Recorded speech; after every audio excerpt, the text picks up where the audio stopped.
As we were breaking for lunch, and I was reflecting back with one of my friendly faculty colleagues from Iowa State that when the question came to me on the panel this morning, whether I talk about these issues with other communities in Iowa and in other watersheds, my initial response was to say, well, yes, anywhere there's a mic or a camera, but I didn't think that everybody would appreciate that as much. So anyway, so I'm back up here in front of the camera and the mic, and my purpose now is to introduce a colleague of mine, Dr. Witold Krajewski, who has been a longtime friend of mine at IIHR and a faculty colleague.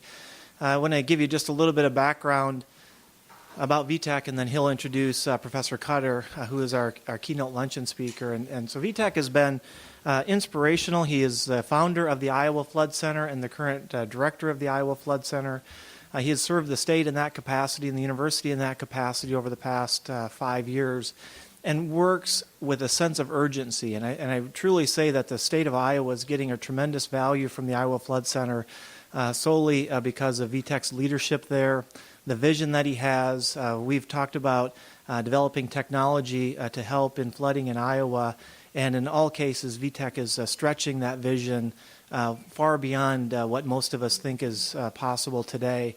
And we're seeing the benefits of that, and we're experiencing the benefits of that just 5 years after the creation of the Flood Center. And so VTech's background was that he came to the U.S. after getting his degrees in Poland, worked for a short time at Utah State University, then to the National Weather Service, where he worked on deployment of the Next-Rad radar system in the United States, and then 20 plus years ago came to Iowa and has been a strong faculty member at the University of Iowa since. And so it gives me great pleasure to be able to introduce Witold Krajewski.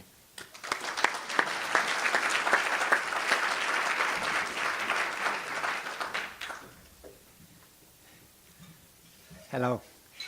I'm an Iowan born in Poland. It is my great honor and a pleasure to introduce to you Susan Cutter. Susan is a Carolina Distinguished Professor of Geography and the Director of the Hazards and Vulnerability Research Institute at the University of South Carolina. She is a world-renowned expert on hazard-related research. She is an innovator. She has pioneered a quantitative approach to disaster studies from the social perspective. She has participated in numerous studies of numerous disasters. So name a disaster, and Susan was right there, right after the disaster. And many of those disasters were floods, both coastal and inland. She has led many research teams, as well as teams of investigators advising national organizations and federal and state agencies on how to better prepare our society for the next disaster. For her work, she has received numerous recognitions.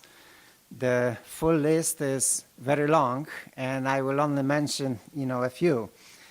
She is a fellow of the American Association for the Advancement of Science. She was the past president of the Association of American Geographers and of the Consortium of Social Science Association. She received in 2011 the Lifetime Achievement Award from the Association of American Geographers. Susan has been a friend of the Iowa Flood Center and the IIHR, and by extension of the University of Iowa, and a great partner in our efforts to bring a national flood research center to the university. And these efforts continue. But perhaps the strongest endorsement that I can give to Susan here is the fact that I had recommended to my own daughter that she studies under Susan. And I sincerely hope that one day this will happen. So it is with great pleasure that I introduce to you Dr. Susan Cutter.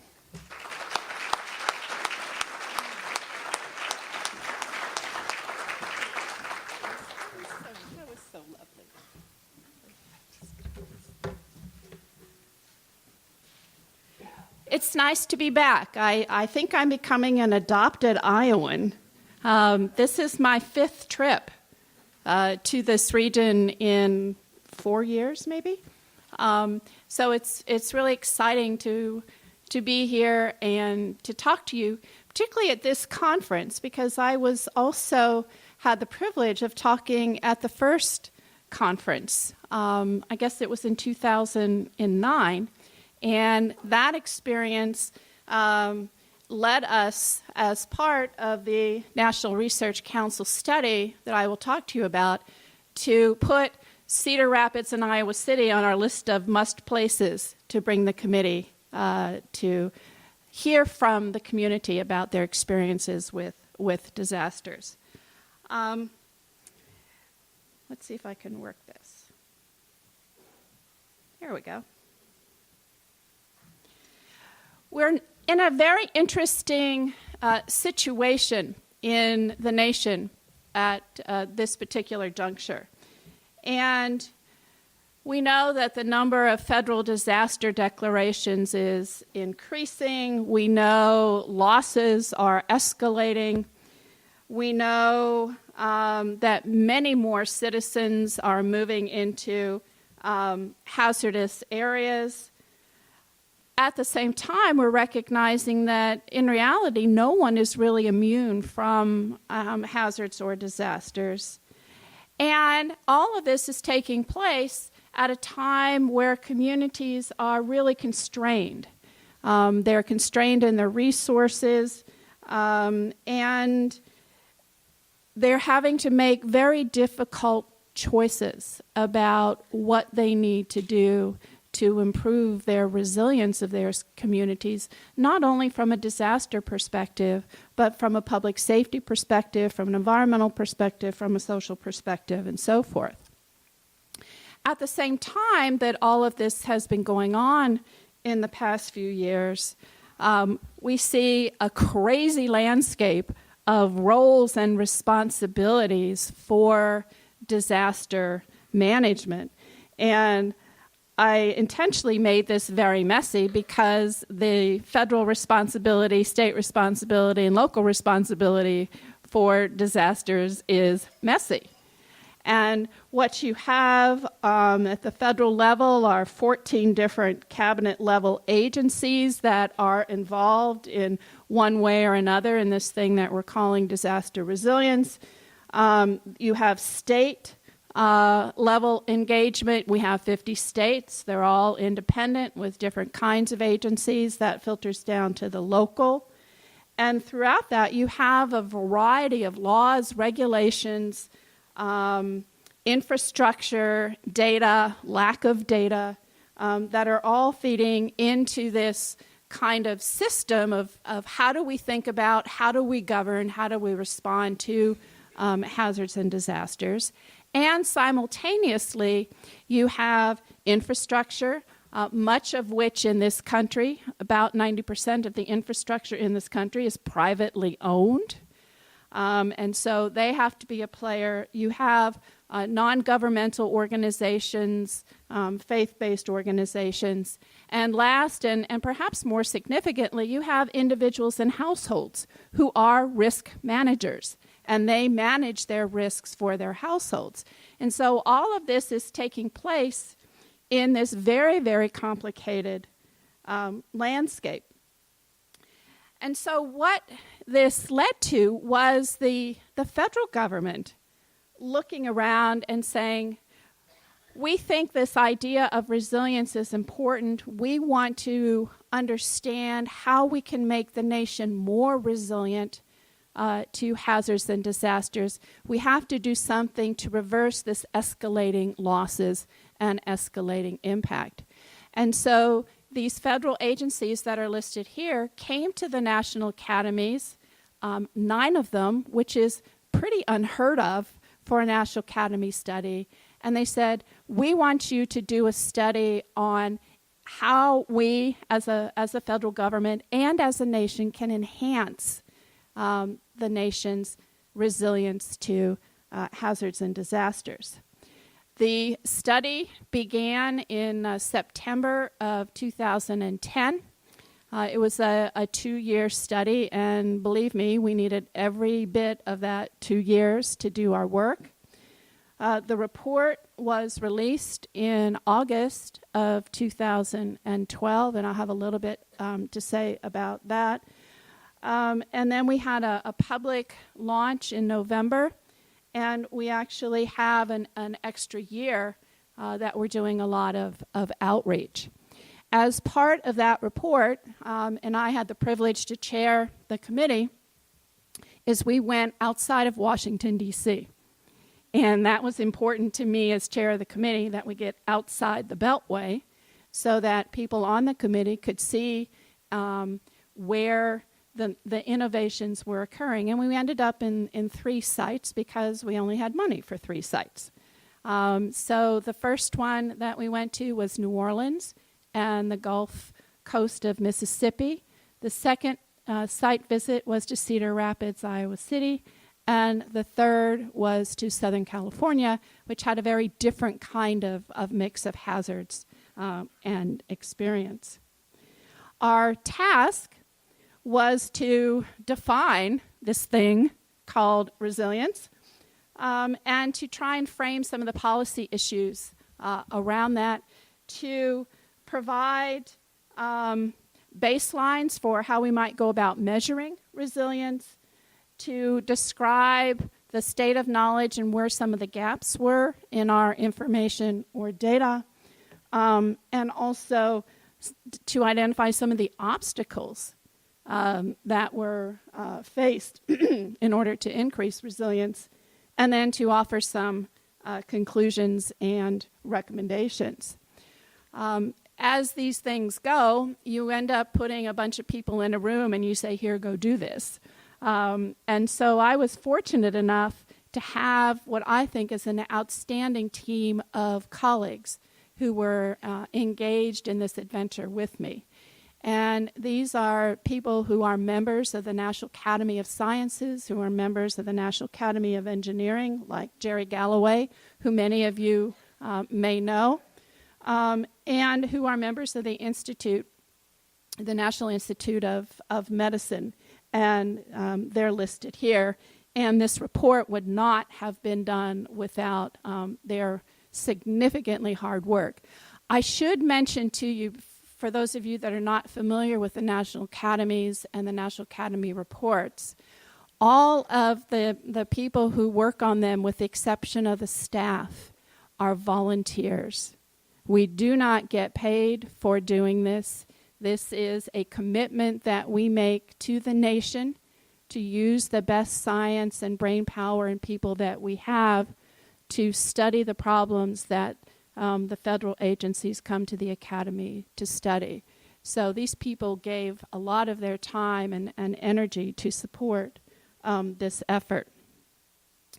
So our first task was to define what we mean by resilience. And we looked around, and if there are 50 disciplines represented in this room, there are 50 definitions of resilience in this room.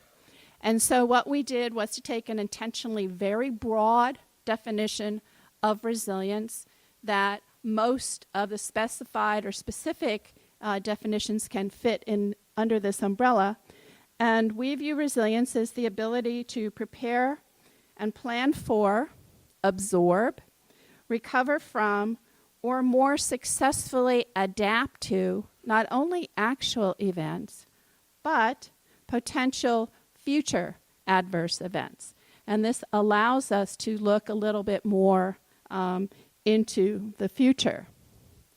Now, I want to stop at this point and interject what we learned from Iowa, because our visit here was very enlightening and very instructive.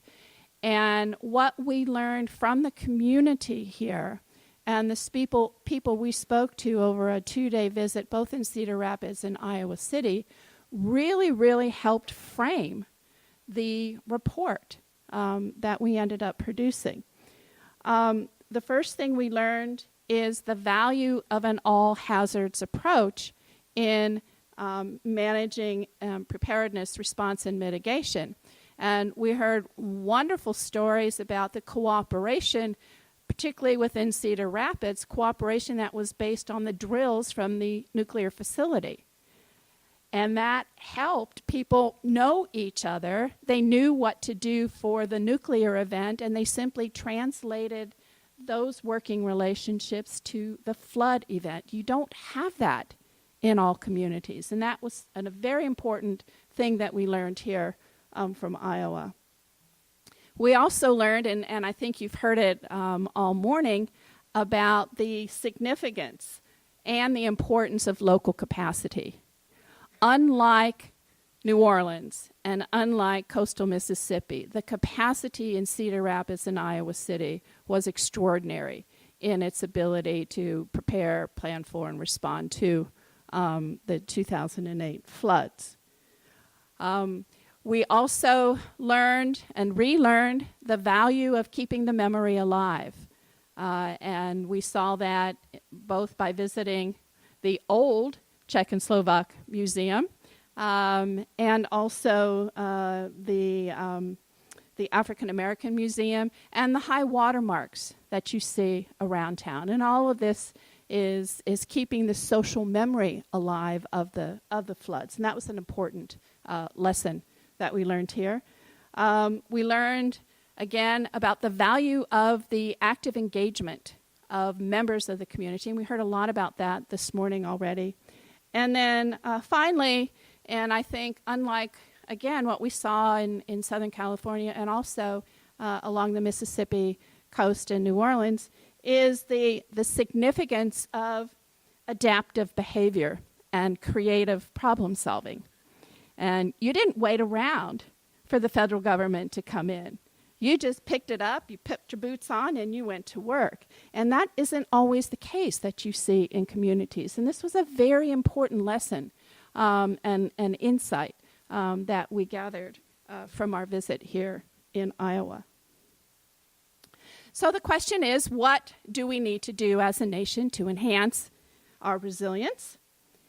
And we've come up with some recommendations. I think first and foremost is we need to have a culture of resilience in the nation.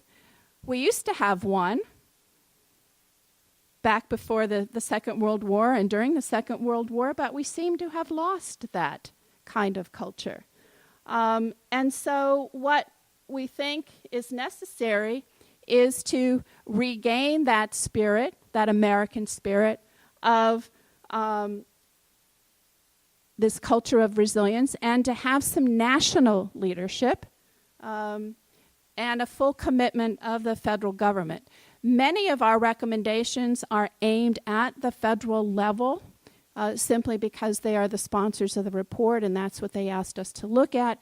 But we also looked at state and local efforts as well.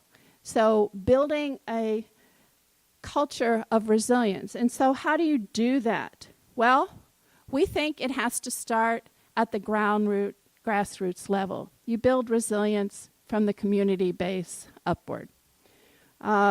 We think we need to develop opportunities to identify, assess, and reduce disaster risk at all levels. We need to build a case that resilience makes sense and that investments in resilience pay off. We need to change our short-term thinking into longer-term thinking and action. We need to measure progress. Why do we want to engage in an effort to enhance resilience if we don't know where we started? How do we know if we're getting to where we need to be? And we need a vision and a national resilience policy, none of which are in existence at the moment, although there are pieces of it. So how do you go about building local capacity? Well, you folks know better how to do that than most because you've been doing it. We know that there are some steps that most communities can take, and we're actually using Cedar Rapids and Iowa City as examples when we go around the country briefing the report that, well, call these folks. They'll tell you how to do it, how to begin to engage in building this local capacity. You obviously need to engage the whole community in planning and in action, not just a portion of it. You need to link your public and private infrastructure because the public or the private owners of that infrastructure need to be engaged. You need to communicate risks in ways that people understand and build that local culture of resilience, which then will filter up to the national level. You need to prepare your families and communities, and you need to adopt sound land use practices and adopt building codes. Land use practices and building codes are not a federal responsibility. They're a local responsibility. And so this is why, in many ways, we think building this local capacity begins here. Another opportunity is to identify and assess the risks. And we spent a lot of time in the report looking at those kinds of opportunities and tools that were available to do this. And we find that there are structural approaches, ones that a lot of people are aware of, levees, dams, smart buildings, and so forth. But there are a series of non-structural approaches that are equally important, and in fact, in some communities, may be more important than structural approaches because communities across the nation are very different in their hazard profile and in their social situations.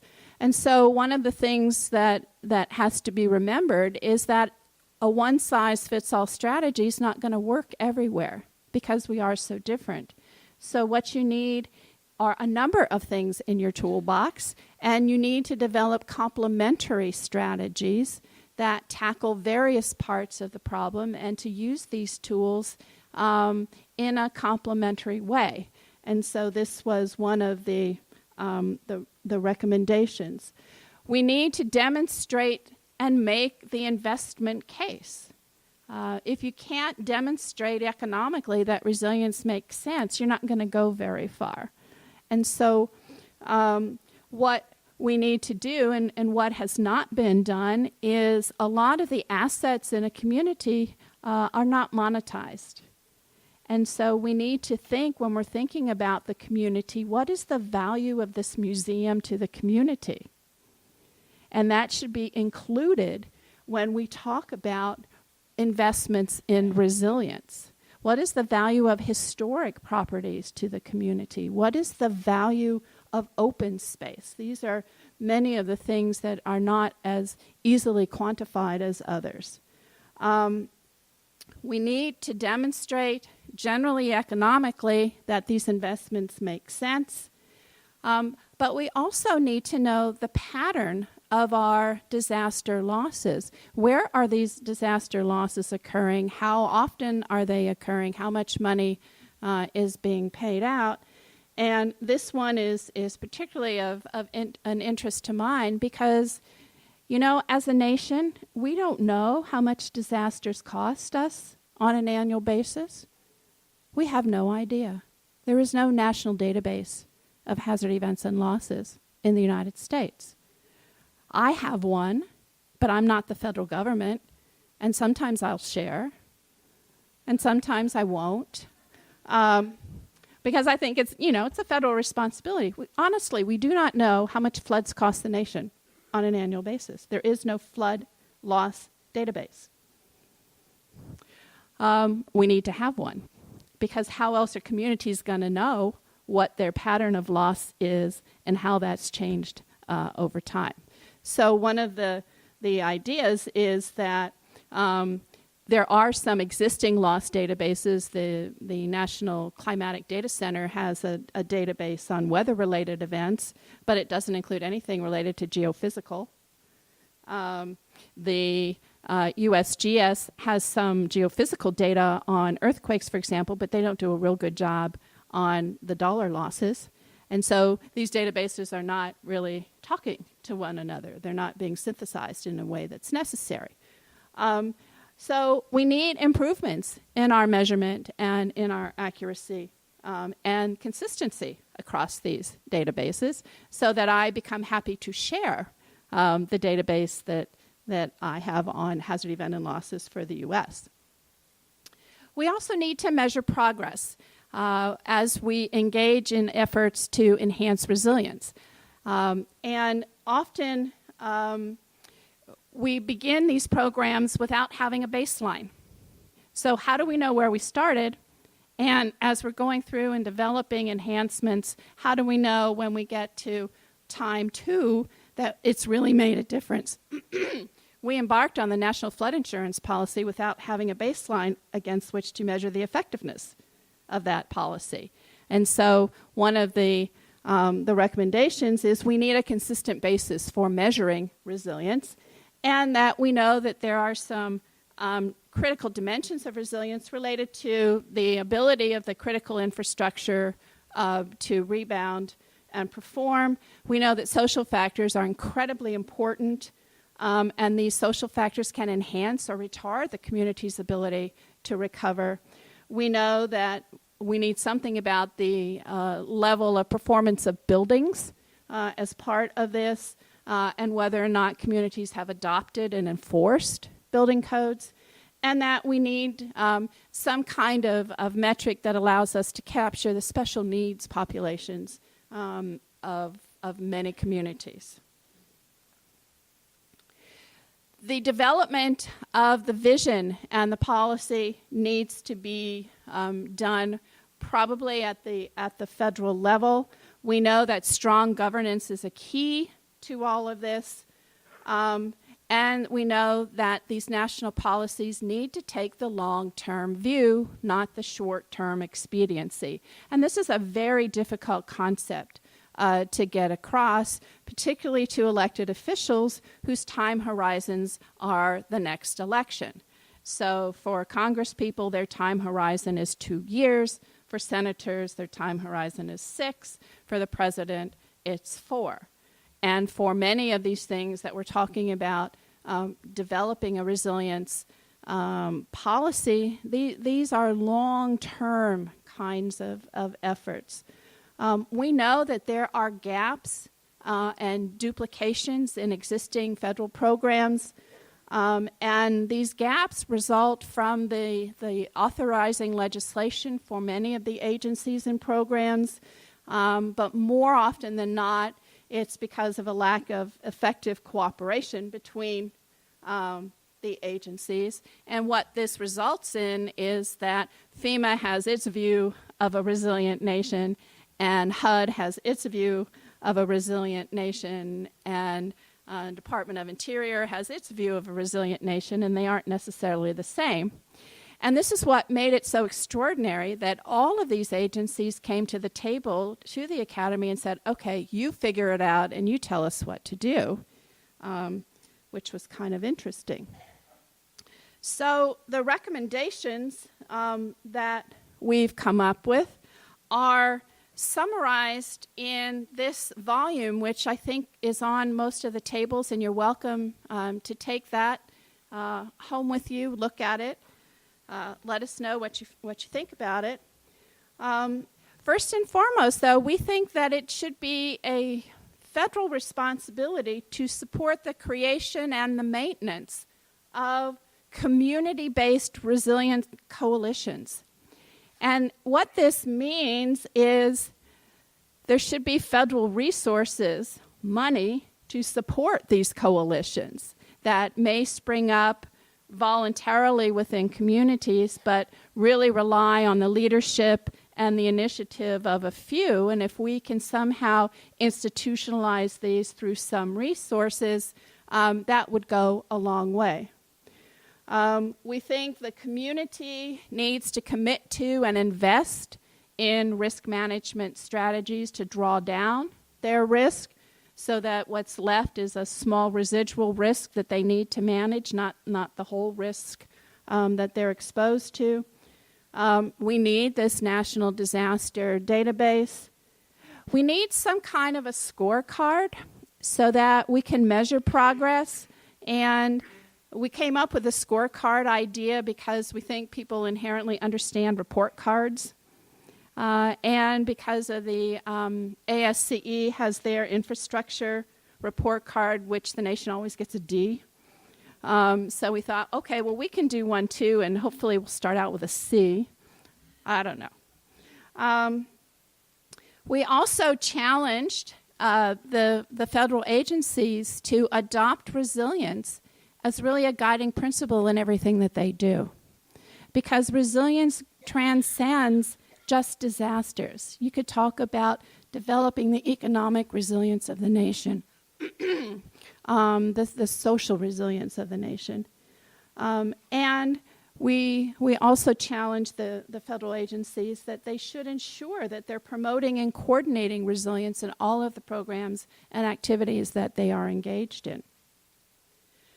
So where are we? Well, the report came out. It was reviewed, heavily reviewed, and in the academy process, this committee writes the report, sends it to a committee to review. This was reviewed by 17 or 18 different people, and as part of that review process, the committee has to respond to every comment that is in the report.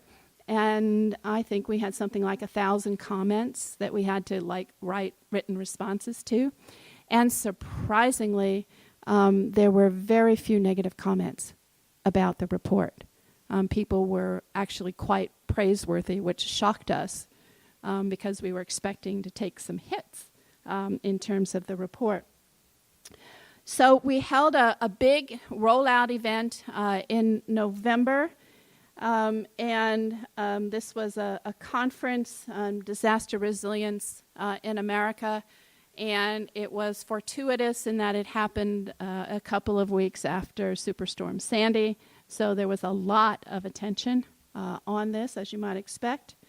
There are 4 printed products. There's the study report, there's a standalone summary, and a couple of workshop reports. The full report is available on the National Academy's website, available for downloading. Excuse me. Downloading. If you want a hard copy of the report, they make you pay for it, unfortunately. We do have a website that includes a lot of the interviews from this rollout event. And we have had many, many briefings by myself and by the committee as well. And we've obviously briefed the sponsors, but we had a briefing of the National Security Council, Policy Council. We've briefed the House Committee on Homeland Security, Senator Landrieu's office, former Senator Kerry's office, legislative assistants. We've briefed the Assistant Secretary at DHHS and the Chief Scientist at the U.S. Forest Service. So the committee's actually been quite busy in briefing. We've been invited to give briefings at a variety of other venues, including the National Association of County Officials that Linda invited us to in Oxfam. So if we get a call and they say, can you come brief the report, we find somebody to go do it.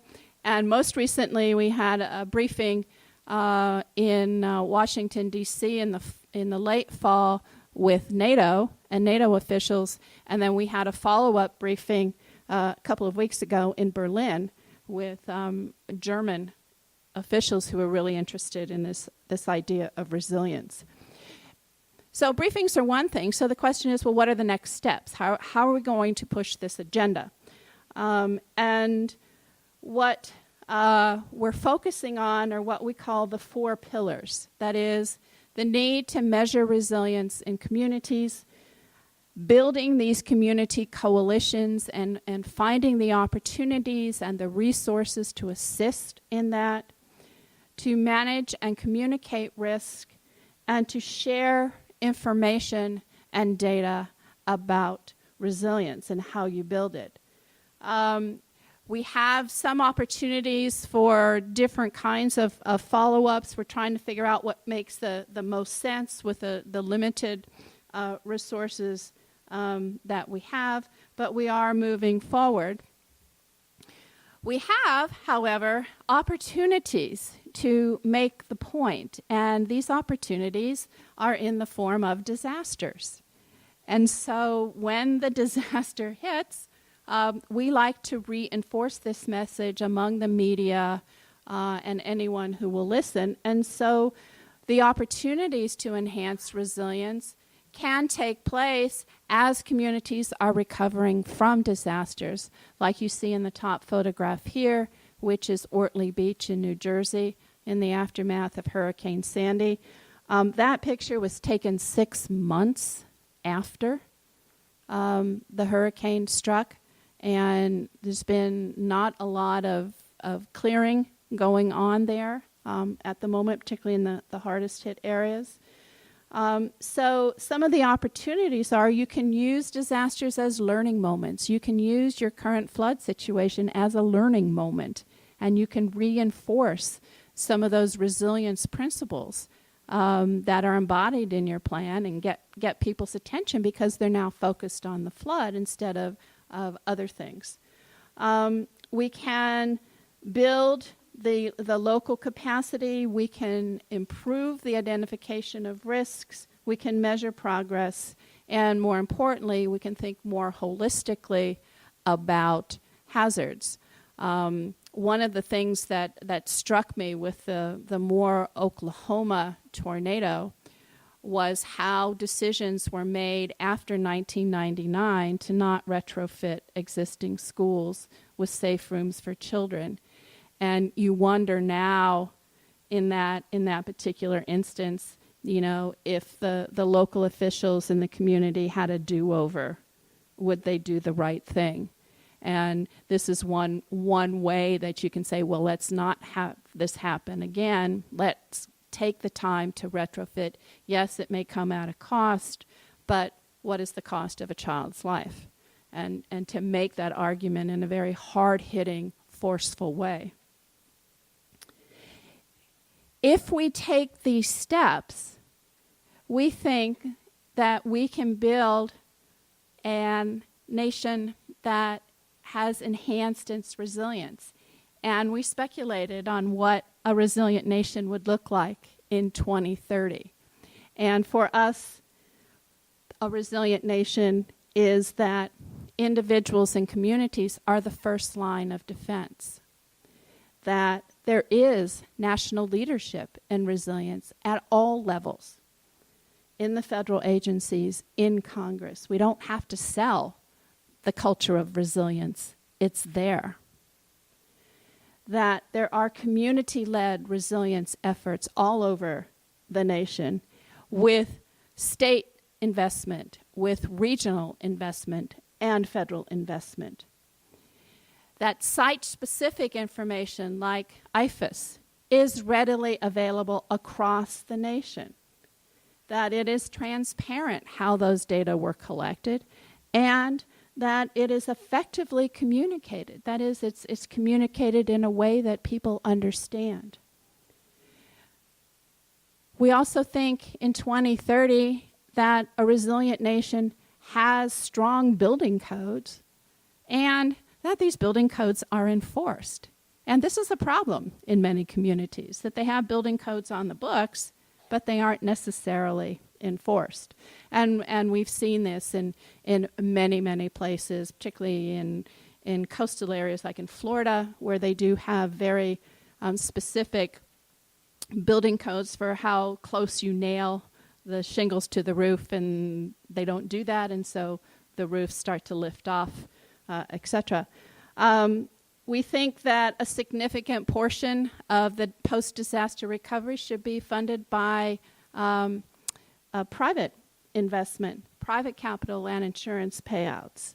That insurance premiums are risk-based, and we're actually seeing this through Biggert-Waters Act.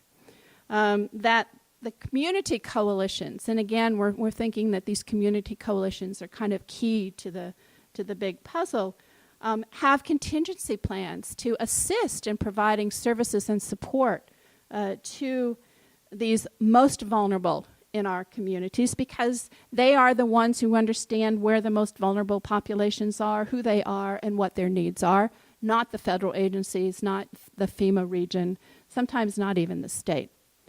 And that the post-disaster recovery is actually accelerated by some infrastructure redundancies and upgrades. And so we would move away from the ASCE scorecard or report card of a D to maybe going up to a C or, heaven forbid, a B in terms of having our aging infrastructure be retrofitted and rebuilt. To do this, and if we can do this, what we would end up is a resilient nation in 2030, a nation that has a vibrant and diverse economy, that is safer, healthier, and has a more educated citizenry than previous generations. And this is really the aspirational goal that we have for the committee and for this study. And I leave you with this. This is the website. I encourage you to go to that website. We're trying to put up as many resources, case studies, opportunities for engagement as we can, as we're knowledgeable about, and we welcome your participation. And on behalf of the committee, I want to thank you for being such a great host to us when we were here, and for giving us a lot of the insights, which I think you can see are embodied in the recommendations that we've made to the nation.